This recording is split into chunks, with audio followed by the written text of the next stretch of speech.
I wanted to travel long time ago, since I was young. But was there any specific moment in your life that you decided, okay, I just need to do it, this is the right time? If I would have to do it again, I would do it younger.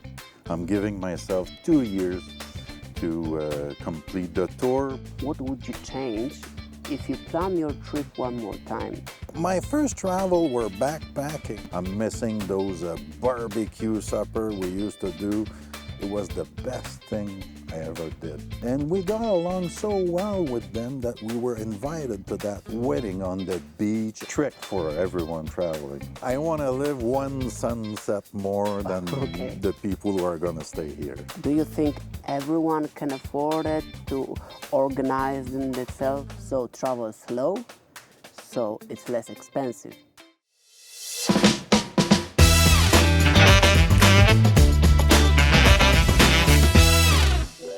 So hello and welcome in Foreign Travel. I'm here with Andrew today. Nice to meet you, Andrew. Nice to meet you. We met each other in Mexico, in Nayarit State, in a city called Tequila. Andrew, can you introduce yourself? Tell something about yourself. Where are you from? How old are you and what are you doing here in Mexico? Okay, I'm Andre, 58 years old. I'm from near Montreal, Canada, from Shadowgate. I used to work as a police officer, but now I'm retired since 6 years ago. I was supposed to travel, but then there was the COVID. Finally, this year was the good year to leave with my little van to travel around the world. I'm giving myself 2 years to complete the tour, but it could take longer, it could be shorter, I don't know. We live day by day. Okay, I didn't know you were a police officer, so good to hear that. Yep. Question number one would be, how and when did you take up the decision of full-time traveling? I wanted to travel long time ago, since I was young, because I knew some friends that did it. They went to Europe, traveling with a backpack, and I was always, oh, that must be really nice. But finally, I met a girl, I had kids, and then the job, and then, so it wasn't happening until 2014. When my mother died, I said, well, now I have to do it. I had that van for 25 years, preparing that van for any traveling. And traveling around the world was always a goal for me to do.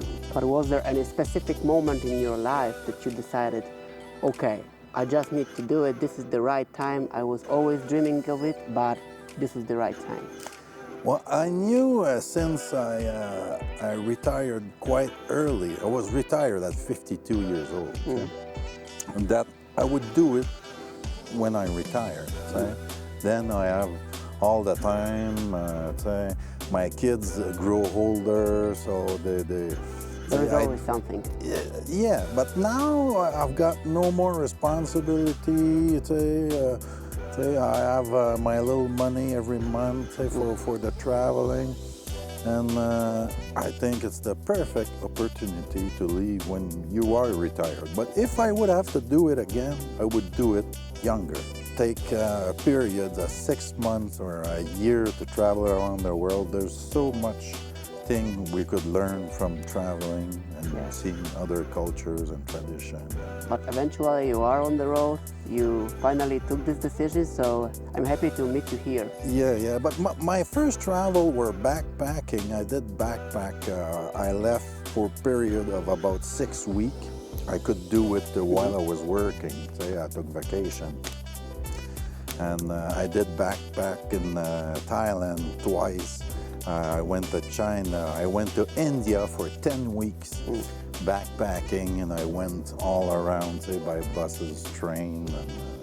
So you were already quite prepared for this trip? Oh yeah. Well, I knew I would like it, even like in India. It's really a different culture from what it is in Canada.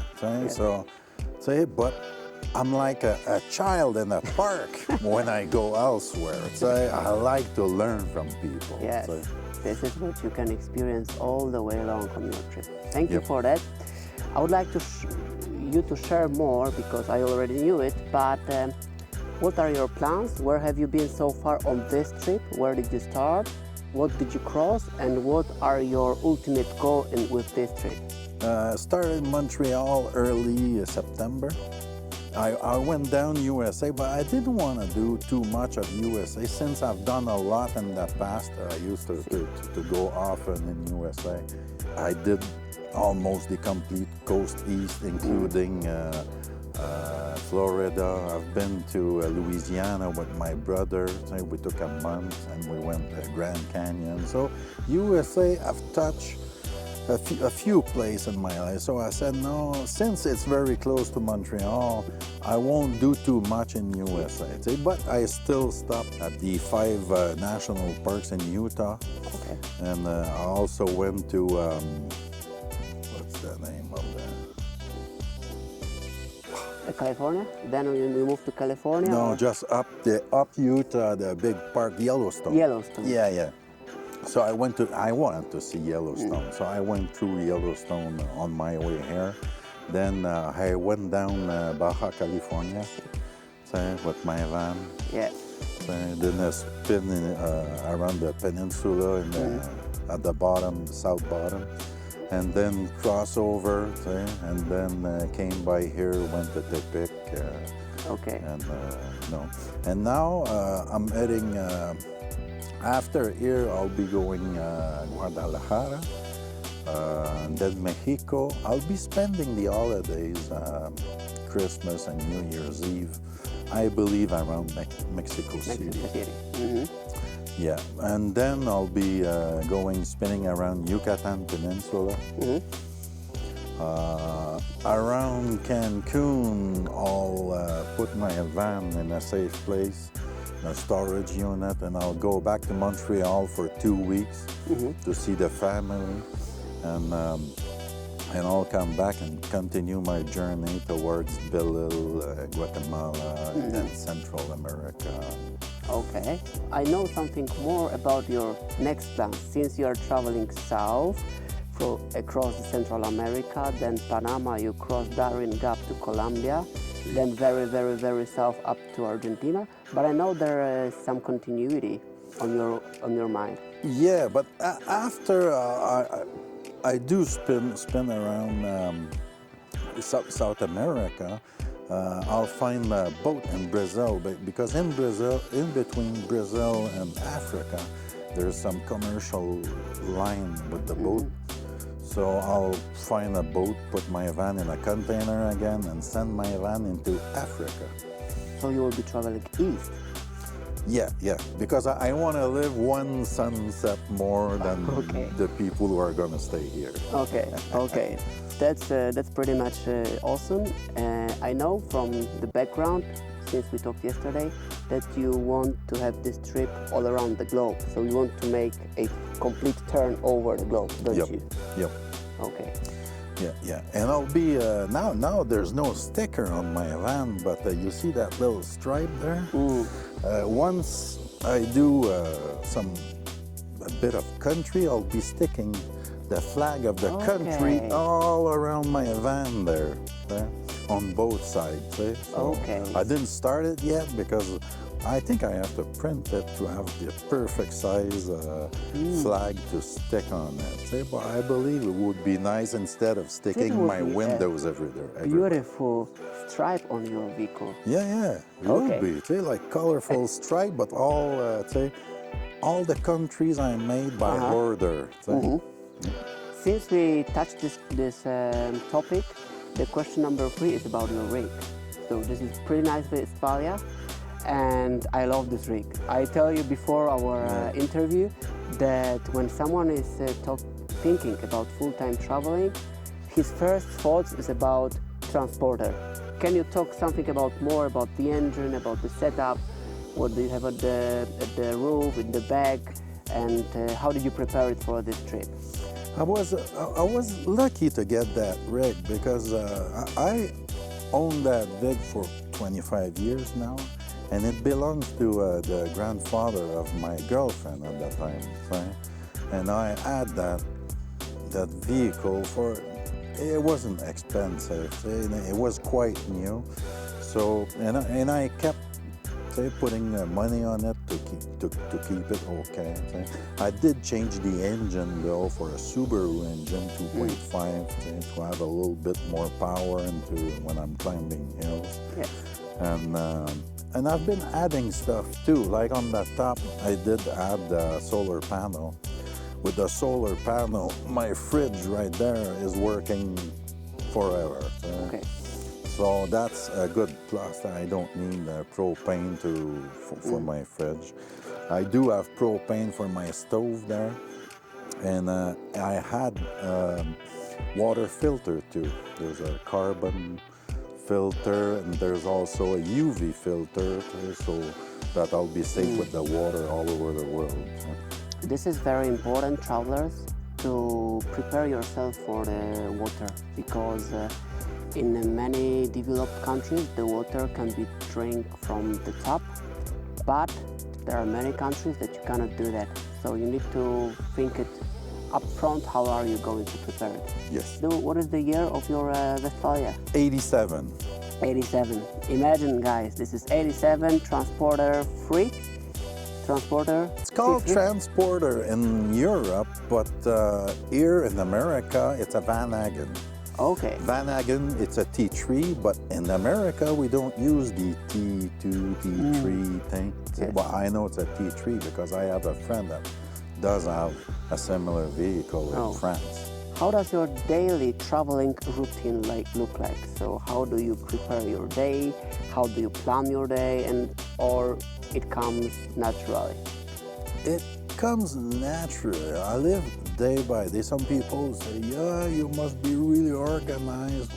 I'm not really that organized. If I like it, I'm going to stay a little bit longer.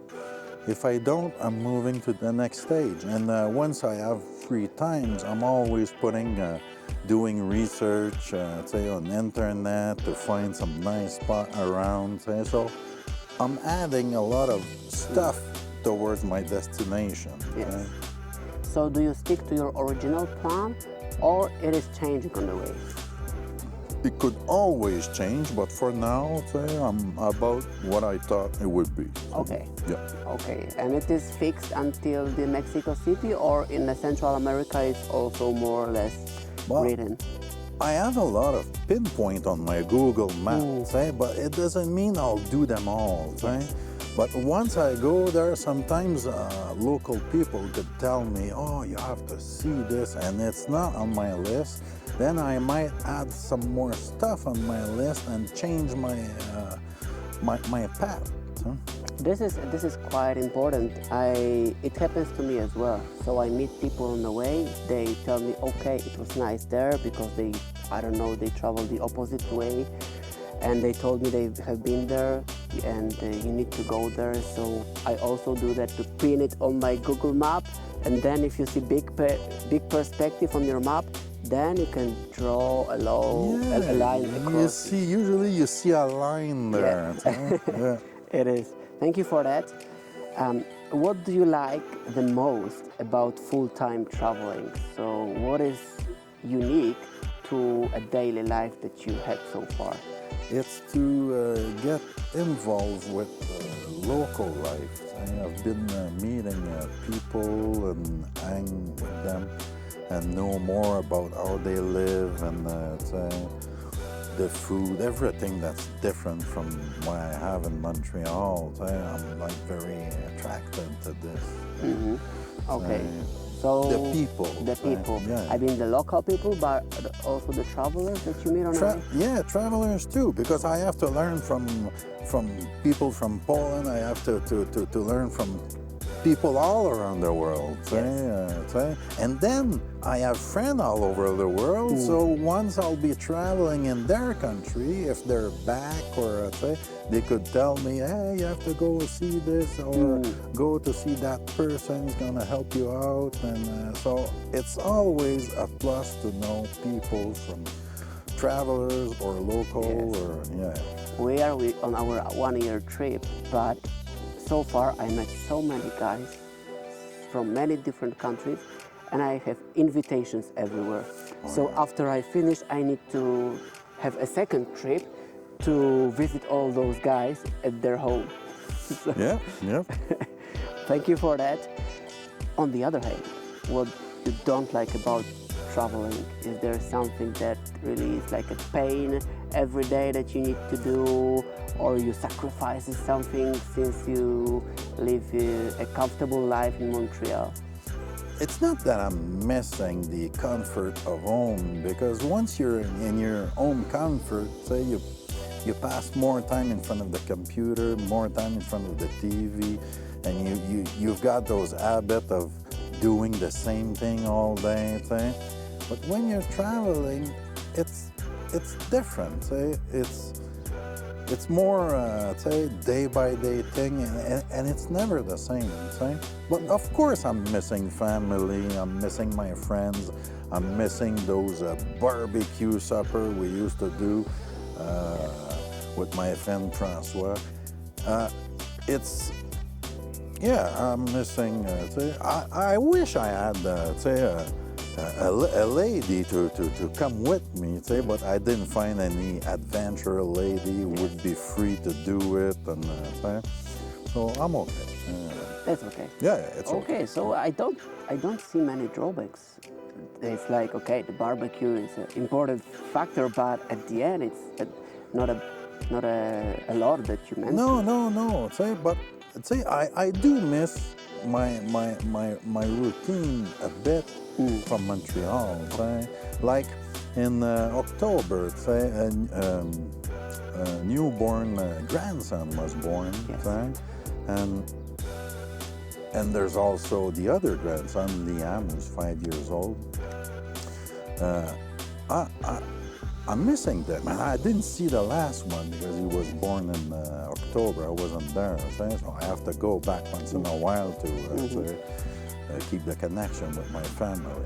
Yes, but you cannot have everything at the same time. That's it. Question number 7.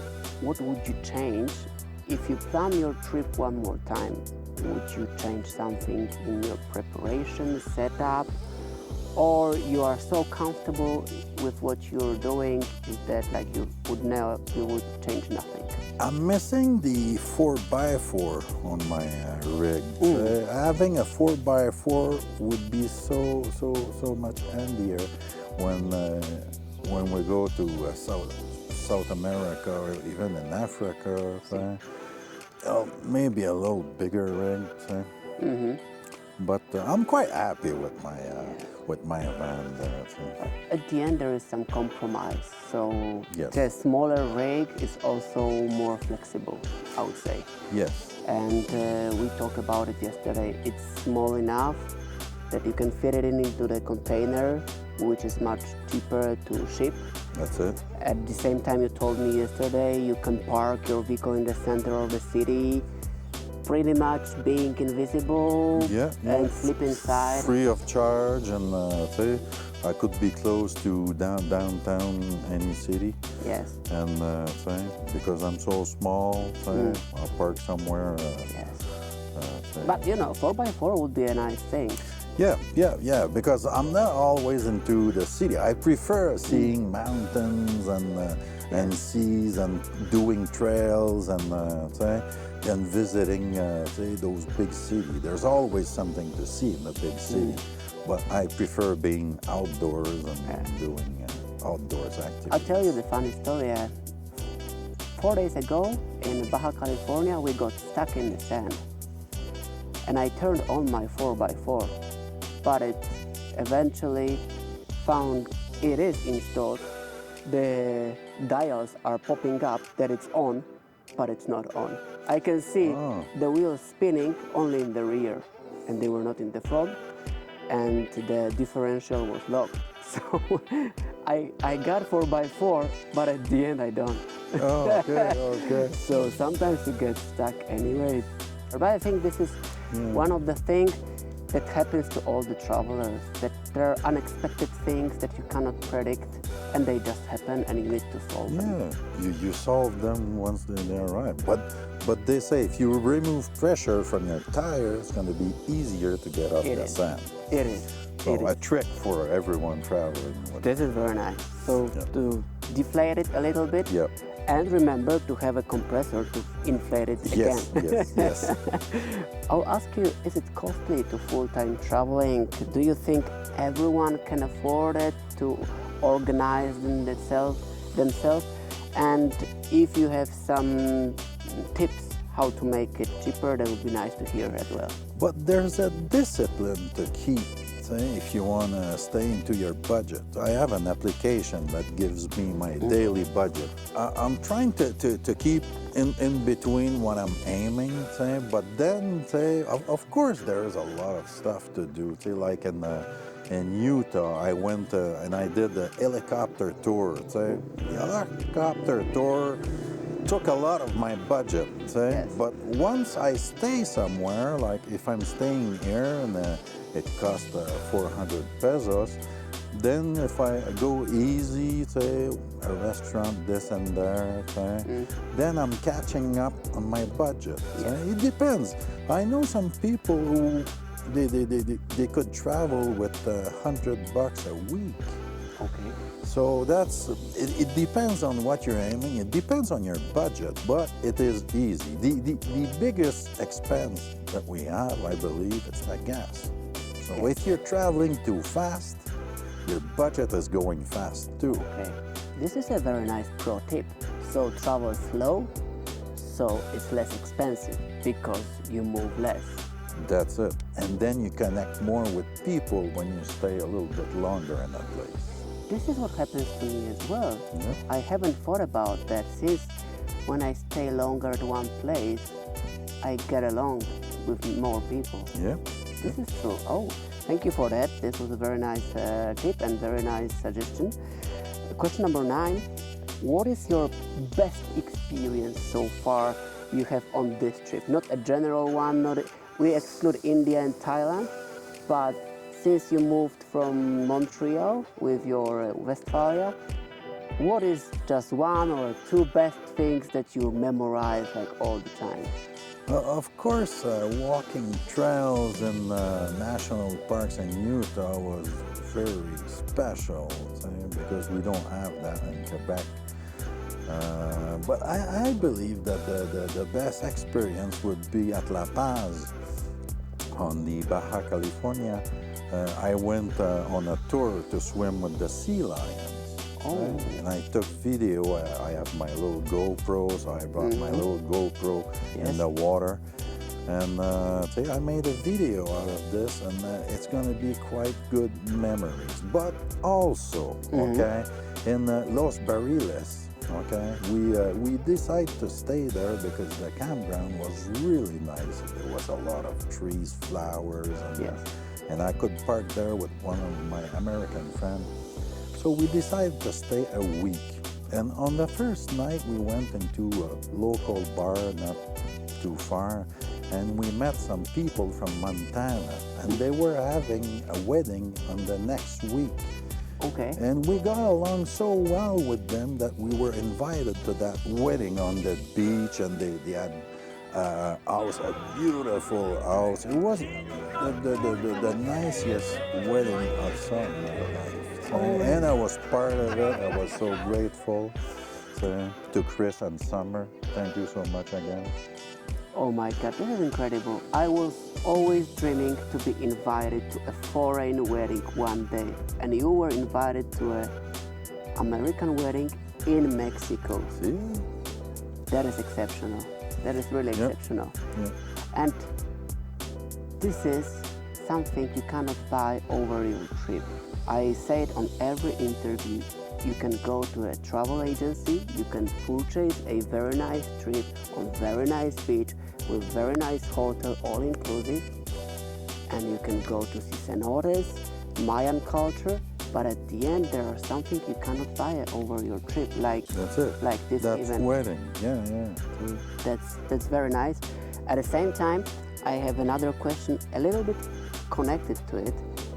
What are the best guys or the best person you met already on your trip? Maybe someone helped you a lot or was so nice, or you were inspired by his or her travel? There's so many of them. It's unbelievable. I have made so many friends. And as we meet people, we're all connecting on Facebook, on Instagram, on say WhatsApp, and then we add up friends. Every one of them is someone special. Do you have anyone specific on your mind? Well, I've been a lot with Spencer. Spencer is from Colorado. He's traveling with a bigger rig than mine. He has a Sprinter, a Mercedes Sprinter, high-tech vehicle, but it's really nice van. So we've been connecting a lot. Now he'll be waiting for me a little bit further. So I have to go back and see Spencer. We met in Baja California, in Loreto, for the first time, and we were bumping in each other since then. I believe I have a good connection with Spencer. Yeah, there are people that you came across and you instantly know this is your soulmate or something. Yep. You just feel it. Yep. This is very nice. And the very last question. What would you advise to all those people who are dreaming about their ultimate journey of full-time traveling and they are struggling to take the decisions or looking for excuses not to do it? What would you advise them? To try it. So even for a short period of time, and you don't have I was waiting to have a friend to travel with me, but finally I decided to do it alone. It was the best thing I ever did. Because I took my backpack and I said, I'm going to Thailand. And I went to Thailand, and the first day I had booked an hotel on the first day. But that's it. Then I was day by day. Since I was there 6 weeks, it's not, if you're there 2 weeks, you have to schedule a little bit more. But 6 weeks, no. I knew about what I was going to do there, right? But traveling alone gave me the motivation to continue and do more. So instead of waiting for someone else. So you have to try it. Find yourself a destination. Could be Peru, could be anywhere in the world, and you go there backpacking. You'll meet so many people that you won't if you're traveling with someone else. Because if you're traveling with someone else, then you're all connecting together, but you're less connecting with other people. Right? But backpacking alone, you'll meet people from all over the world, all other travel, and there's a lot of travelers who travels alone. I asked this question many other travelers. They mostly say, just do it, but you got me some very nice thought. So to try it, not for 2 weeks, because 2 weeks is too short. It's too short. Yeah. Just plan a month or two, yeah. So you have this flexibility, you have more time to plan, and it doesn't need to be that strict. And this is what I really, really, really like. Thank you for that. Well, thank you for this interview. Where can we find you on the internet? Do you have some Instagram or Facebook? I have a group on Facebook that are following what I'm doing. I'm not a professional video maker or YouTuber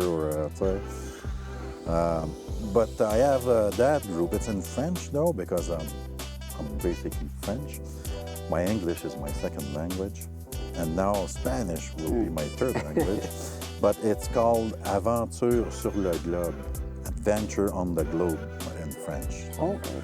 So people who wants to connect to that group, you just have to ask me, and I'm trying to respond to every question people are asking me. Okay. Yep. We will put it on the video as well. Thank you very much for this interview. It was a pleasure to meet you and to have a chat with you. Stay tuned till the next interview. Bye-bye.